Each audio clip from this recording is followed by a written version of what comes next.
Welcome back. Just wanted to talk about event planning and something very important to your success, time management. So how does an event planner do it? They are very judicious with their time. How does that happen? It is deliberate. We as event planners actually have lives too. We have a family, we have sometimes people are doing event planning on the side, so there are jobs, maybe students going to school. So how does an event get done when an event planner is that busy? Well, they tend to budget their time. That, each week they're going to work, 15, 20 hours for the event planning.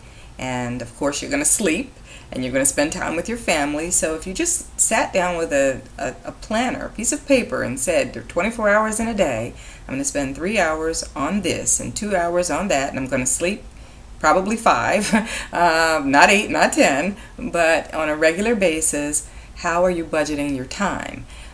Making sure that on a day-to-day basis you also have a to-do list, a written to-do list, so that at the end of each day you see progress. I had 5 things to do or 10 things to do, I did them. And if you have 10 things to do and you only did 8 things, 2 of them are going on tomorrow's list. But we don't want to fall behind on the to-do list. We want to make sure that we keep it short enough that we can accomplish all the things on each time. And if there's a day here and there where you just don't meet all of those goals, that's fine. But on a regular basis, if you have a list of 10 and you're only doing 1, you're not going to make it to the finish line with that. So you need to try to do a little more each day and make sure that what you are doing is productive. Less meetings, less in-person meetings, and more phone calls where you can. Some things I understand are still only done well in a face-to-face meeting, but you want to make sure that when you do have to meet face-to-face, you are using your time as prudently as you can. So you want to have an agenda every time with only a few bullets on it, and you want to cover each of those as quickly as possible, and make sure that when you leave, it is agreed upon what's going to happen next, and so that way that meeting has been very productive. If you're getting a batch of emails or you're getting a lot of mail through the old United States Postal Service, that's fine, but make sure that the documents that you touch, the mail, you're only touching one time. You don't want to read a document and say, oh, okay, I need to take care of this, and then the next day you're picking it up again. Okay, I need to take care of this, and then next day, third day, okay, now I'm going to do something. You've touched that mail 3 times, so preferably when you see it, you want to do something with it.